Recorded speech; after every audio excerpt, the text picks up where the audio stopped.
Good morning everyone. कैसे हो सभी? बढ़िया हो बच्चों? आज अपन सामाजिक विज्ञान एक लेसन पढ़ेंगे। बहुत ही इंटरेस्टिंग लेसन है। जिस प्रकार से अपने पूर्व में भारत के इतिहास को पढ़ा है, उसी में आगे एक महत्वपूर्ण शासक को अपन पढ़ने जा रहे हैं आज। तो क्लास स्टार्ट करते हैं। तो बच्चों मुझे ये बताइए कि भारत के अंदर मुगल साम्राज्य की स्थापना किसने की? सवाल है, भारत में मुगल साम्राज्य की स्थापना किसने की? तो बिल्कुल सही आंसर आपका। भारत में मुगल साम्राज्य की स्थापना बाबर ने की थी। 1526 में इब्राहिम लोधी से युद्ध किया और बाबर ने मुगल वंश की स्थापना की। तो बाबर के बाद बाबर का बेटा हुमायूं और हुमायूं का बेटा अकबर। बच्चों, इस अकबर के बारे में आपने बहुत बार पढ़ा है। अकबर एक बहुत ही सहनशील और प्रतापी शासक था। अकबर जब दिल्ली का बादशाह बना, तब मेवाड़ के अंदर उदय सिंह, सिसोदिया वंश के जो राजकुमार थे, ये राजा थे, उदय सिंह थे। अकबर ने दिल्ली मुगल साम्राज्य संभालने के बाद में जब इनका जो सबसे महत्वपूर्ण संघर्ष जो चला, वो संघर्ष किससे चला था? ये सवाल है मेरा, ये संघर्ष किससे चला था? तो बिल्कुल सही आंसर है आपका कि जो संघर्ष चला था वो महाराणा प्रताप से चला था। तो बच्चों, आज अपन महाराणा प्रताप के बारे में डिटेल से अध्ययन करेंगे। महाराणा प्रताप, तो आज का अपना जो प्रकरण है वो है महाराणा प्रताप। आपने बहुत बार पिछली कक्षाओं में महाराणा प्रताप के बारे में पढ़ा हुआ है, लेकिन आज महाराणा प्रताप के बारे में अपन पढ़ने जा रहे हैं। तो ये आपके 10वीं के लेवल के हिसाब से पढ़ेंगे। महाराणा प्रताप, मैं इनकी सामान्य जानकारी आपको बता दूं। महाराणा प्रताप का जो जन्म हुआ था, महाराणा प्रताप का जन्म हुआ था इनका 9 मई 1540 ईस्वी में। कुंभलगढ़ दुर्ग का नाम सुना होगा आपने। कुंभलगढ़ दुर्ग जो राजसमंद में है। यहाँ कुंभलगढ़ दुर्ग में बादल महल में इनका जन्म होता है। इनकी जो माता का नाम था, इनकी माता का नाम जयवंताबाई था। माता जयवंताबाई जो सोनरा चौहान अखेराज की पुत्री थी।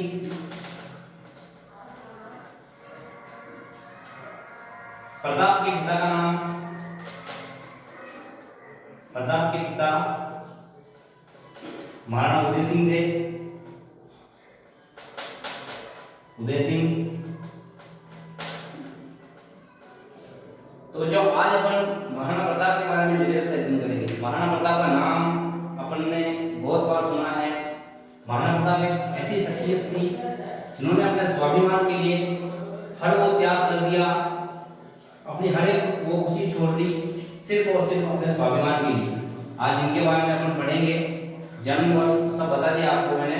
महाराणा प्रताप का जो प्रथम बार राज्याभिषेक हुआ था वो हुआ था गोगुंदा में। प्रथम बार राज्याभिषेक हुआ था गोगुंदा में। गोगुंदा जहाँ पे 28 फरवरी 1572 इनके पिता उदय सिंह की मृत्यु हो जाती है। मृत्यु होने के बाद जो मेवाड़ के सामंत होते हैं, पहले सामंती प्रथा थी। मेवाड़ के सामंत जिन्होंने इनका राज्याभिषेक वहीं कर दिया। इनके पिता के दाह संस्कार के बाद इनका राज्याभिषेक हुआ। तो एक फैक्ट आता है दोस्तों,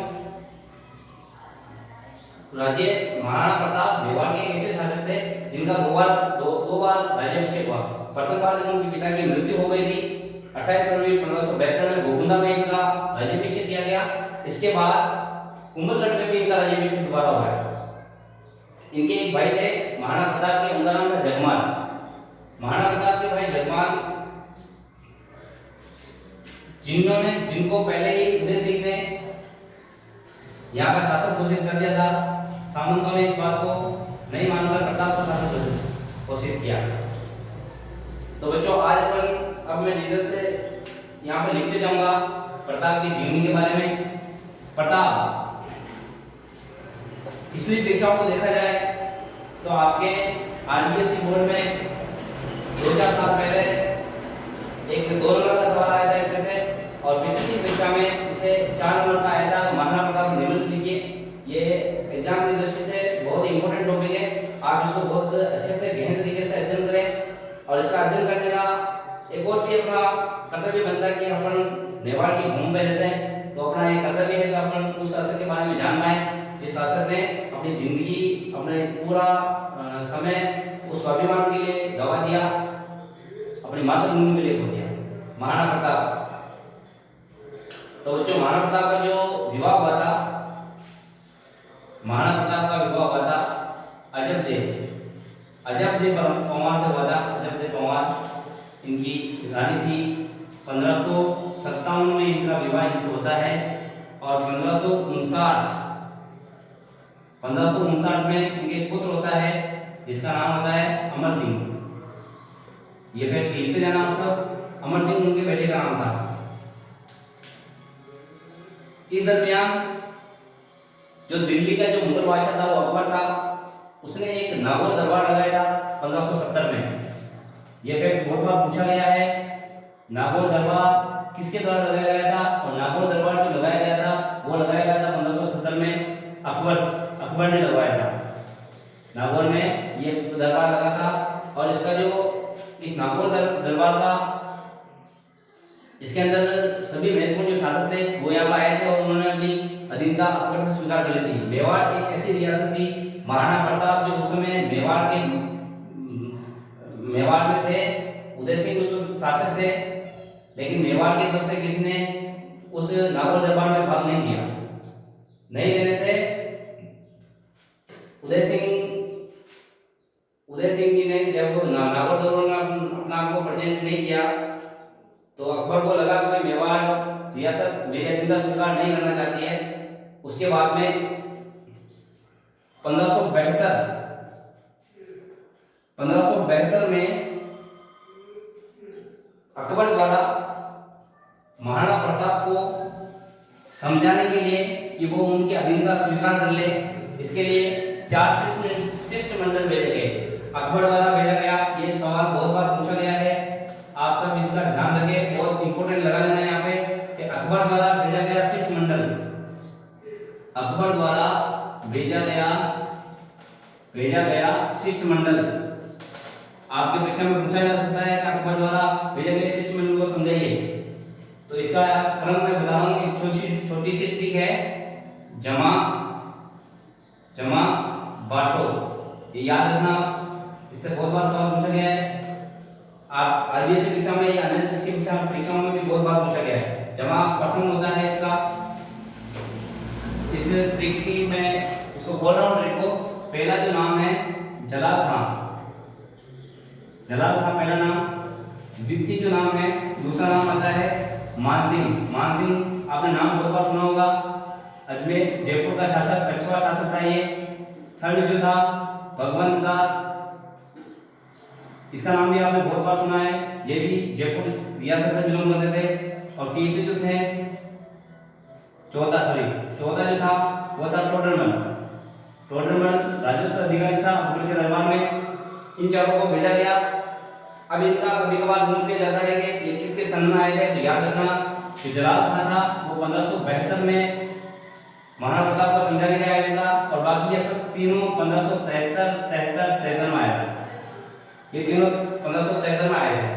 तो ये बहुत इंपॉर्टेंट फैक्ट है। जब आपसे मैं ये पूरा कंटेंट पढ़ा रहा हूँ, इस कंटेंट को आप पूरा देखने के बाद अगर आपको एक सवाल आया कि महाराणा प्रताप निबंध लिखिए, तो ये चीजें आपको फैक्ट डालने होंगे। अगर ये फैक्ट आप डालेंगे तो एग्जामिनर निश्चित रूप से आपको अच्छे मार्क्स देगा। अकबर के द्वारा ये सब चीजें भेजी जा चुकी। अकबर ने पूर्णतः प्रयास कर लिया महाराणा प्रताप को अपना अधीन बनाने में, लेकिन वो राजा एक ऐसे राजा थे जिन्होंने अधीनता स्वीकार नहीं की और उन्होंने सब चीजें ठुकरा दी। लेकिन इस संदर्भ में वैसे किंवदंती एक कविता है, वो कविता कुछ लाइनें मुझे याद आ रही है, बता देता हूँ। 1572 में 1572 और 73 में ये सब आने के बाद भी जब राणा प्रताप नहीं माने वो सब चीजें होगी, तो ये उस वक्त महाराणा प्रताप ना तो महलों में लिया करते थे, ये जंगल में अपना सब कुछ घर बार सब जंगल में था इनका और जंगल में रहते थे। उस वक्त क्या हुआ, एक छोटी सी कविता थी वो कि महाराणा प्रताप अपने बच्चे को घास की रोटी खिलाते हैं और उसको वो एक जानवर लेके भाग जाता है। तो उस दृश्य को देखकर प्रताप को बड़ा दुख होता है कि आज ये मेरा पुत्र है, मैं राजा हूँ और ये मैं आज ये खाने के लिए तरस रहा है, ये सब चीज़ें मेरी वजह से, मेरे स्वाभिमान के कारण इसको ये दिन देखने पड़ रहे हैं। तो एक पत्र लिखते हैं वो अकबर को कि उस पत्र में ये जिक्र करते हैं कि वो अकबर की अधीनता स्वीकार कर रहे हैं। तो वो पत्र जब लिख दिया उन्होंने पत्र अकबर की अधीनता के लिए, और वो पत्र जब अकबर के दरबार में पहुंचा तो अकबर के जो दरबार था वहाँ पे अकबर के नवरत्न कवि थे, उसमें से एक नाम था, वो नाम था पृथ्वीराज राठौड़। पृथ्वीराज राठौड़ मैं थोड़ा सा परिचय कर देना चाहूँगा, ये भी बहुत इंपॉर्टेंट फैक्ट होगा। पृथ्वीराज राठौड़ राव कल्याणमल बीकानेर के शासक राव कल्याणमल का पुत्र था, जो जब 1570 में कल्याणमल ने नागौर दरबार में अकबर की अधीनता स्वीकार की तो सेवा के लिए इस पृथ्वीराज राठौड़ को उन्होंने अकबर के दरबार में भेज दिया। इस अकबर के दरबार में भेजा, ये डिंगल के महाकवि थे, बहुत नॉलेज था इनको, कविताएं भी बहुत सारी लिखी। एक नाम ये आता है वैदिक कृष्ण रुक्मणी, जिन्होंने जो पृथ्वीराज राठौड़ ने लिखी है। तो वो पत्र जब ये बंदा महाराणा प्रताप का बड़ा भक्त था, उसको पता था कि सभी ने उनके अधीन अकबर की अधीनता स्वीकार कर ली है, लेकिन पृथ्वीराज राठौड़ ने लगभग महाराणा प्रताप ने अकबर की अधीनता स्वीकार नहीं की। इस चीज का उसे जोम भी था, गर्व था कि मेरे राजस्थान में ऐसी सेक्शन भी है जो अकबर की मुगलों की अधीनता स्वीकार नहीं करी। तब वो पत्र जब अकबर के दरबार में पढ़ा जा रहा होता है तो पृथ्वीराज राठौड़ में होता है, तो कुछ लाइनें मुझे याद आ रही है, मैं आपको सुना रहा हूँ। पृथ्वीराज जी वो पत्र पृथ्वीराज उस पत्र को सुनते हैं, अकबर से कहते हैं कि ये पत्र राणा प्रताप द्वारा नहीं लिखा गया है, मुझे नहीं लगता कि ये पत्र राणा प्रताप ने लिखा है। वो चाहता है, पृथ्वीराज राठौड़ ने अकबर से कहा कि मैं एक बार पत्र व्यवहार करता हूँ महाराणा प्रताप से, अगर उनका पुनः अगर ये जवाब आया तो मैं मान लूंगा कि ये पत्र उन्होंने लिखा। वो पत्र लिखते हैं पृथ्वीराज राठौड़ अपने महाराणा प्रताप को, तो उसकी कुछ लाइनें मैं बता रहा हूँ। मैं आज सुनी है नाहरियो सियाड़े सागे सोए लो, मैं आज सुनी है हाथियो कुकुड़ी जुनिया जीवे लो, मैं आज सुनी है हाथियो कुकुड़ी जुनिया जीवे लो, मैं आज सुनी है चादर पिलो धरत्यारो पानी पीवे लो, मैं आज सुनी है नाहरियो सियाड़े सागे सोवे लो, मैं आज सुनी है हाथियो कुकुड़ी जुनिया जीवे लो। ये पत्र लिखा पृथ्वीराज राठौड़ ने महाराणा प्रताप को, और जब ये पत्र लिखा और ये पत्र जब महाराणा प्रताप के पास आया तो महाराणा प्रताप ने पत्र पढ़ा तो बड़ा दुख हुआ उनको कि मैं जिस स्वाभिमान के रास्ते पे चल रहा था वो सही था, और उससे भी ज़्यादा महाराणा प्रताप से ज़्यादा विश्वास इस पृथ्वीराज राठौड़ का था कि महाराणा प्रताप इस चीज़ को कभी स्वीकार नहीं करेंगे, अकबर की मुगलों को कभी अधीनता स्वीकार नहीं करेंगे। तब ये पत्र महाराणा प्रताप के पास पहुंचा तो उन्होंने एक लाइन कही थी, पीथड़ा आखर पढ़ता हूँ रानी आँखें लाल हुई, पीथड़िया आखर पड़ता हूँ राणा रिया झालाल हुई धिक्कार मने में कायल हो नाहरी एक धक्कार हुई। अगली लाइन लिखते हैं राखो थे चाहे छोड़ी लोयारी न जा बहादूला मैं थक लड़ूंगा अकबर सुन उजड़ो में वाल बसा दूंगा। जद राणा रो संदेश गयो पीथड़ी छाती रूमी हिंदुआनो सूरज धध के हो अकबर की दुनिया सुनी। चलो इस कविता से एक फैक्ट याद आया, एक नाम आता है पीथल और पाथल। ये भी सवाल बहुत बार पूछा गया है, आपका आरबीएससी में भी पूछा गया, बाकी अन्यत्र परीक्षा में पूछा गया। पीथल पृथ्वीराज राठौर को पीथल का उपनाम, मतलब पृथ्वीराज राठौर का उपनाम पीथल है, और पाथल महाराणा प्रताप को कहा जाता है। तो ये सब तो कविता वाचन हुआ, तो महाराणा प्रताप ने फिर कहा कि हे अकबर, मैं तेरी अधीनता स्वीकार नहीं करता हूँ और मैं आपसे युद्ध करूंगा। उन्होंने अधीनता स्वीकार की। तो फिर बाद में एक घमासान होगा। अब ये सब होने के बाद में अकबर ने कहा, अकबर ने 3 अप्रैल 1576 अजमेर में किला है जिसका नाम है मेदिन दुर्ग। इसको अकबर के किले के नाम से भी जाना जाता है। ये बहुत इंपॉर्टेंट फैक्ट है, बहुत ज्यादा इंपॉर्टेंट है, इसको आप नोट डाउन कर लेना। पूछा जा सकता है कि ये मेदिन दुर्ग कहाँ है, तो अजमेर में है। और इस मेदिन दुर्ग जिसे अकबर का किला भी कहा जाता है, इसके अंदर जो यहाँ अकबर ने एक सेना तैयार की महाराणा प्रताप के ऊपर आक्रमण करने के लिए, उसमें जो मुख्य आदमी थे, एक तो था मान सिंह और एक था आसफ खान। इन दोनों को अकबर ने प्रताप पर चढ़ाई करने के लिए योजना बनाई, और वो योजना बनी थी मेदिन दुर्ग में। बहुत ही इंपॉर्टेंट फैक्ट है। 3 अप्रैल को ये सब योजनाएं बन चुकी थी। 3 अप्रैल को वहां से रवाना हुए और पहला पड़ाव इन्होंने मांडलगढ़ भिलवाड़ा में डाला। मांडलगढ़ भिलवाड़ा के अंदर पहला पड़ाव डाला। यहाँ से अजमेर से रवाना हुई और यहाँ पे मांडलगढ़ में रुकी, और फिर यहाँ से हल्दी घाटी, एक खमनोर है, खमनोर राजस्थान में है, वहाँ पे ये सेना रुकी। हल्दी घाटी जो थी वो थोड़ी संकुचित थी, उसमें एक आदमी ही अंदर प्रवेश कर सकता था।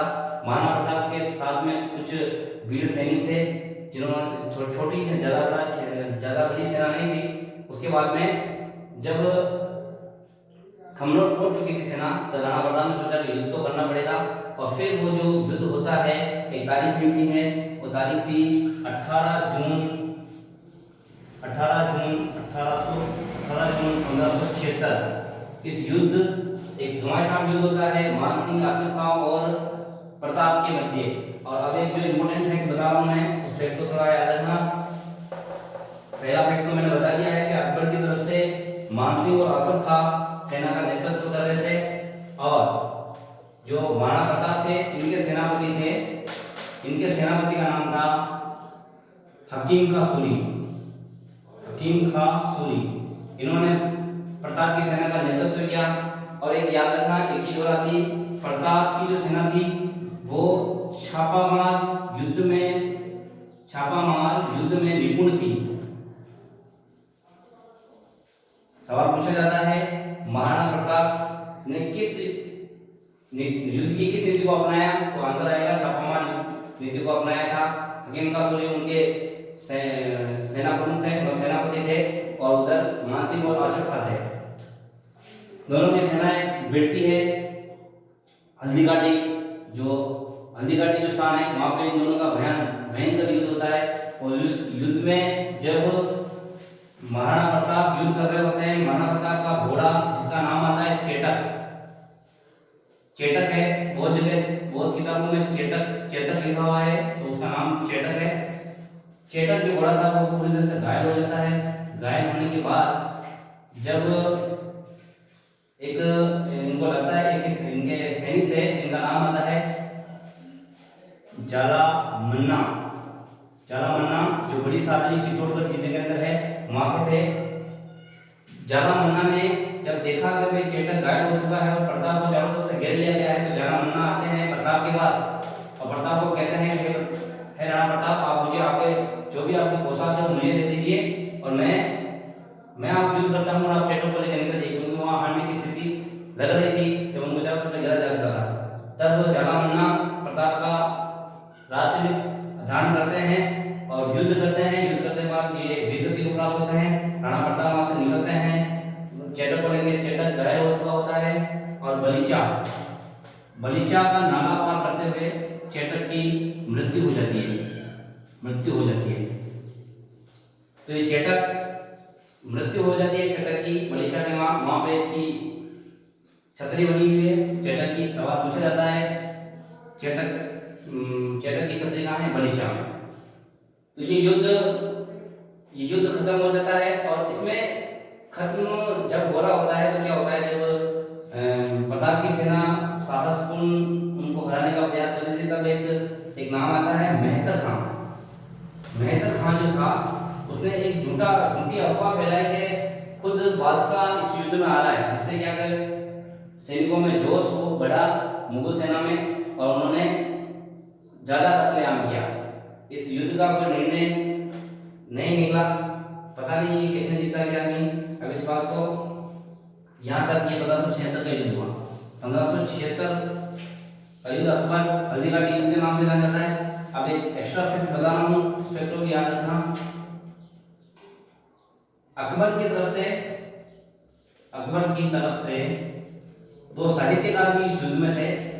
एक का नाम था बदायूनी और एक का नाम था अबुल फजल।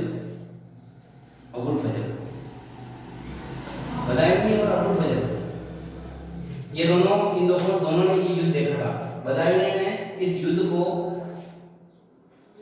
खमनोर का युद्ध कहा है। ये बहुत ही इंपॉर्टेंट फैक्ट है, याद रखना। बदायूनी ने इस युद्ध को खमनोर का युद्ध कहा है, जबकि अबुल फजल ने इसको गोगुंदा का युद्ध कहा है। बहुत ही इंपॉर्टेंट फैक्ट है, बहुत परीक्षा में पूछा गया है। आप अगर इस तरीके से किसी निबंधात्मक प्रश्न में ये फैक्ट डालेंगे तो निश्चित रूप से आपको अच्छे मार्क्स मिलेंगे। अबुल फजल ने और बदायूनी की बात हो गई। इसके बाद में जब ये युद्ध हो गया, इसका निर्णय नहीं निकला, आज तक इसका निर्णय अभी तक नहीं आया सामने, रिसर्च चल रही है।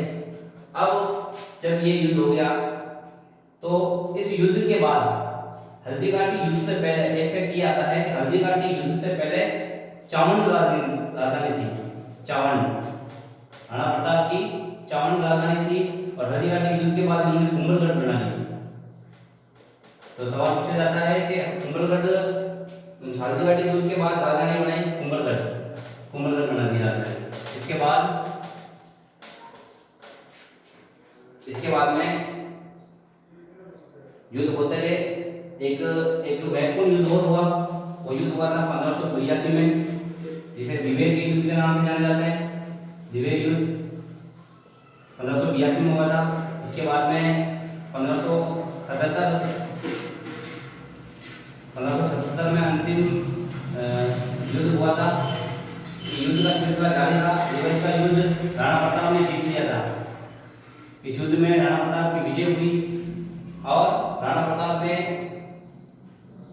बहुत ही तरीके से ये युद्ध जीता था। इसके बाद में फिर आता है, वो फिर ये है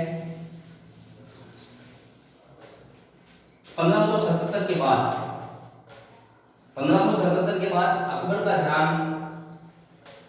अकबर का जो ध्यान चला गया उत्तर पश्चिम की ओर।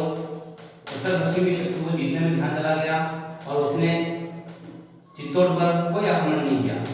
बोले तो मेवाड़ पर कोई आक्रमण नहीं किया। इसका कारण इस चित्तौड़गढ़ जब अकबर ने आक्रमण नहीं किया तो राणा प्रताप ने अपना हारा हुआ सब कुछ जीत लिया। दो जगह थी जो वो नहीं जीत पाए, एक नाम आता है मांडलगढ़, मांडलगढ़ जो भीलवाड़ा में है उसको, और चित्तौड़ दुर्ग को छोड़कर, चित्तौड़गढ़ दुर्ग को छोड़कर उन्होंने पूरे अपना हारा हुआ सभी वापस जीत लिया था। और इसके बाद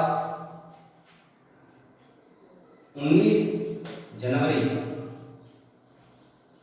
1597 ईस्वी में प्रताप की मृत्यु हो गई।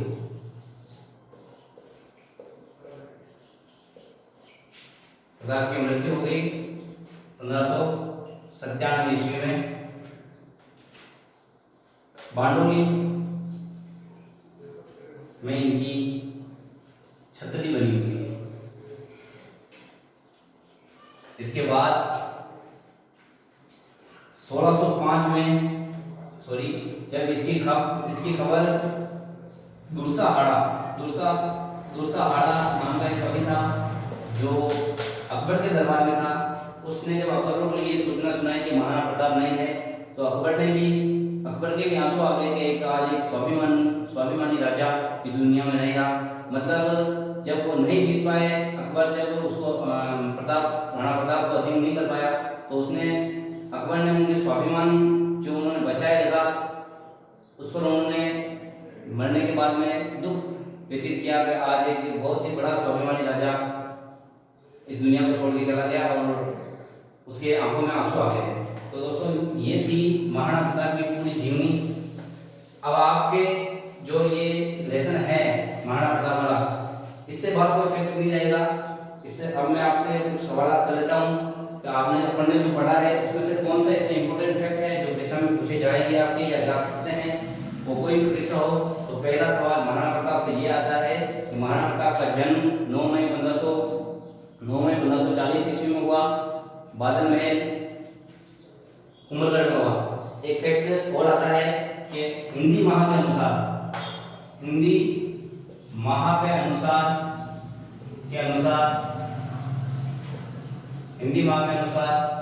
प्रताप का जन्म कब हुआ, तो एक तारीख आती है ज्येष्ठ शुक्ल तृतीया रविवार के दिन, विक्रम संवत, याद रखना ये बात, विक्रम संवत 1597 में ये हिंदी माह के अनुसार प्रताप का जन्म हुआ। प्रताप के घोड़े का नाम चेतक था। प्रताप के पुत्र था जिसका नाम था अमर सिंह 1559 में रानी अजयती के कोख से पैदा हुआ।